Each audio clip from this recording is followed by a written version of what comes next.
Hey guys, I am ZBest. Welcome back to my channel. Today I have a review of the new Rank Reward Tier 10 114 SP2. So let's quickly go over the stats. It's it's an intriguing vehicle for a multitude of reasons. First of all, it's a 650 Alpha tank. There's only a few in the game, including the 268 version 4, the Object 705A, and I think at the moment that's it.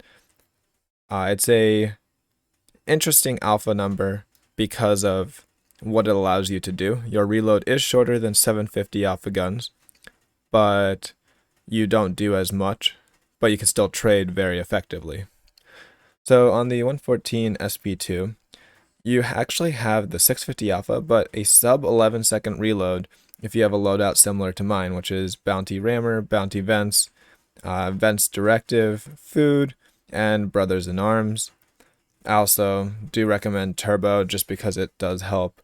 I personally would probably be putting Improved Turbo, but I put a regular Turbo just for showing what that does. And field mods should also help. I was unable to do anything with that, but I would think that there's a mobility slot that can be added due to what it is, but I can't guarantee that.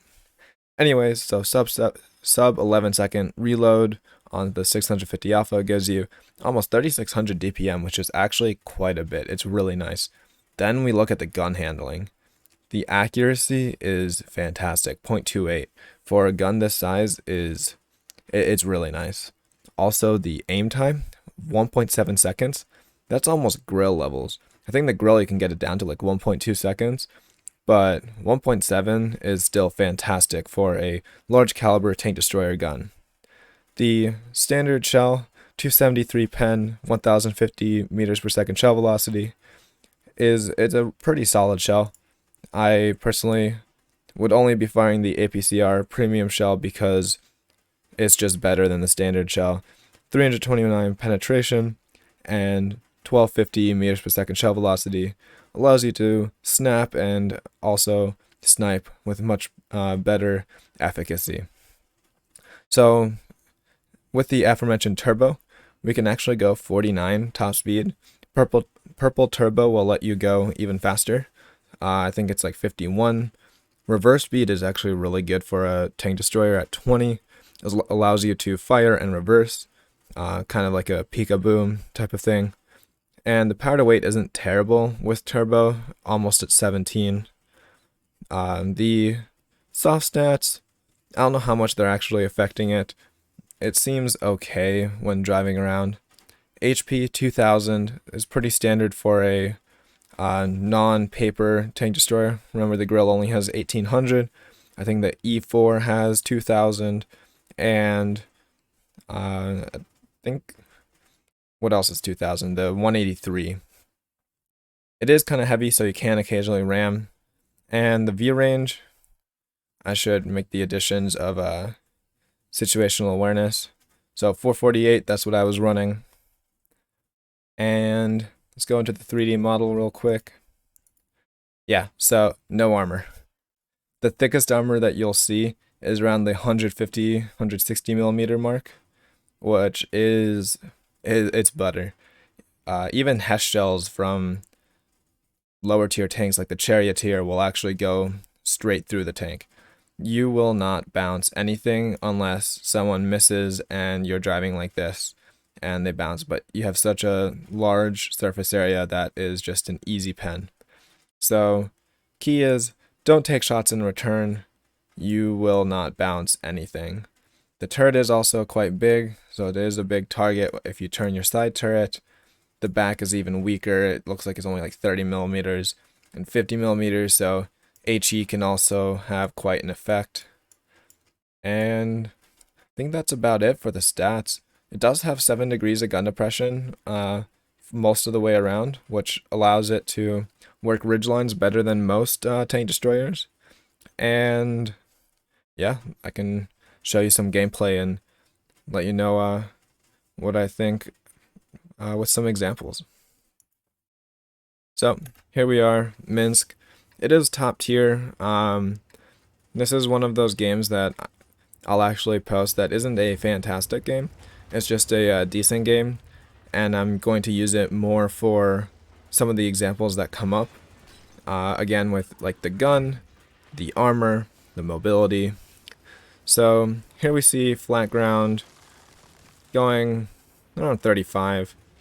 Apparently I can't drive, but that's besides the point. So I would compare it kind of to an IS-7 mobility wise, unless you have like the full mobility loadout, where most of the time you'll be going like 35. Also, that's quite a dirty shot. That shows you the shell velocity, the snapshot ability, and kind of the accuracy too. So, oh, and also the rate of fire. Like, it fires so quickly for the alpha that it has. There we got 3 shots into 3 tanks really quickly. 2200 damage. And again, like, I barely aimed that. This thing's accuracy is quite amazing. Aim time's really nice. The bloom isn't enormous either, especially like traversing the hull. Like, the bloom doesn't change much. I think the turret, maybe it does. But again, it's very comfortable. So I do notice here, like, Minsk, not one of my favorite maps unless I'm in a heavy tank. And even then, I typically have it blacklisted. But it does actually have some decent positions with the changes. It does allow you to play some hull downs, make some actual moves. I think the 1-2 line was changed for the worse. I don't really see a point in playing there anymore, which is why I only prefer playing heavy tanks on this map. But yeah, so 114 SP2, tier 10 ranked reward tank. I don't actually mind them adding a tier 10 rank reward because it is a tier 10 ranked battle season. If they ever switch to kind of like a World of Warships type of thing where they'll change up the tier, I could see some merit to providing reward tanks that are of different tier. But right now, tier 10 reward tank, I think that's better than the tier 9s. And yeah, there we go. Again, the accuracy, quick aim time, just being able to kind of snap the shot in. 3500 damage is already quite comfortable. And yeah, so again, just the accuracy. And I barely had to wait for that aim time. Just moving back and forth, the bloom doesn't really change.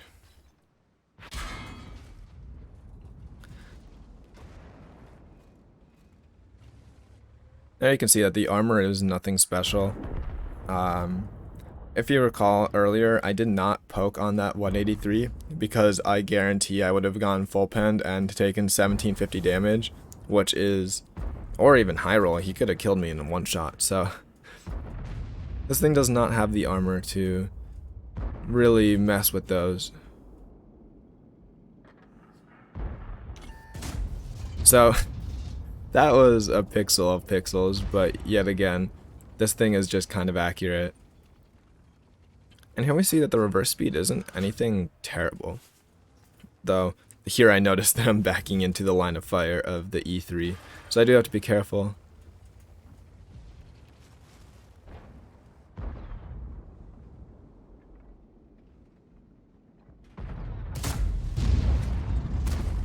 The aiming takes so little time. It's crazy how little time it takes to aim for the size of the gun. I do take a hit from the grill. I did expect that.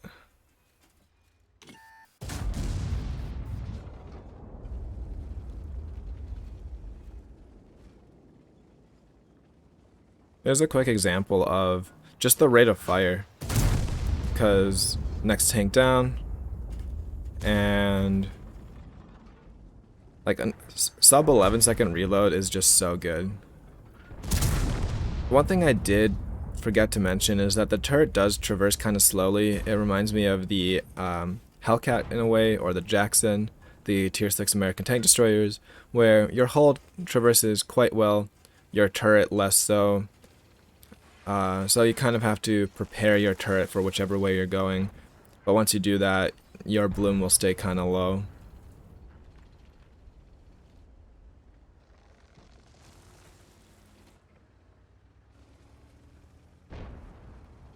So here we are on a slight incline. We can see that the speed isn't anything super special. Cruising along at a little over 30. With turbo, I would say without turbo it wouldn't be as good. So I would definitely stick with turbo if I'm playing it. So this thing is so accurate, I actually missed the grill there. I hit the gun. I aimed center of mass and I hit the gun of the dead tank. So it was kind of unfortunate. So I don't know if you guys noticed, I got 1800 assists there. That 263 got lit by me, and I think the 183 one-shot him. Something like that. Anyways, there's the replay. Nothing super crazy. Like I said, I wasn't going to show you guys an absolutely insane game because I only played 3 battles. To kind of feel it out, this game gave all the insights that I wanted to show you guys. It's a decent tank. I enjoyed playing it. I will definitely be looking forward to picking one up for myself. I don't know if it'll be meta. It could take the place of the E4, maybe, purely because it's more mobile and the gun is more accurate. But the other reason you bring the E4 is that penetration. 375 goes through so much, and this thing only has 329. And yeah, I don't know how soon we'll get our hands on it for completing ranked battles, maybe middle of next year. So who knows what the meta will look like by then. But the VZs right now would absolutely wreck this thing because you kind of just aim center mass and you're going to pen 9 times out of 10 and it'll only take you 2 clips. So this thing will not do very well against VZs, and that's the meta right now. But yeah, so post-game stats. I spotted 5 tanks, but that's because I was looking at the cross. Got that extra spotting assist at the end. That was just, I mean, any other tank in my position would have done that. The damage, 6,700. Like I said, it's not a crazy great game. It's definitely not bad by any stretch of the imagination. But it just kind of shows the accurate gun, the good aim time, the decent bloom of turning the hull and the turret, so it doesn't go absolutely enormous. Also the ability to snapshot, the ability to really snipe that pixel, which means that at long range you should be able to hit small targets. Not like hitting cupolas every time, but you'll be able to actually snipe tanks. Unlike when you're firing in, for example, the Chinese tier 10 tank destroyer, the 113 113 GFT maybe is what it's called. In any case, that thing isn't terrible for sniping. Awful aim time, really bad shell velocity. This thing can snipe, but it's also so good in close range.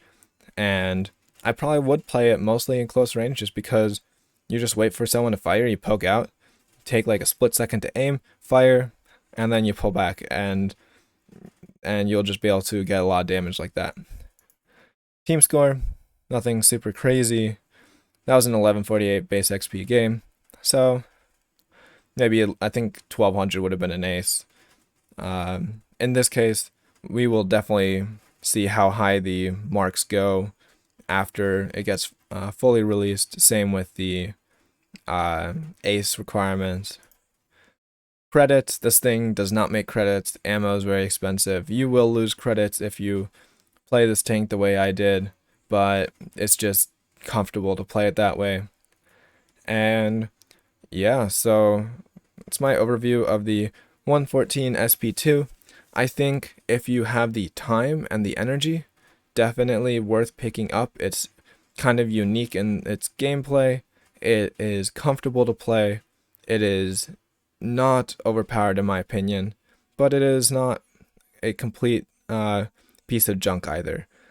If you're looking for a collector's tank, that you'll actually enjoy playing, definitely work your way through ranked battles. It is 10v10 this time, which should be interesting. VZs, like in my previous video, check that out if you haven't already. Will probably dominate. And yeah, so if you like this video, please feel free to leave a comment if you have anything that you are requesting or prefer I should adjust in my content, and also feel free to subscribe. I will see you guys around.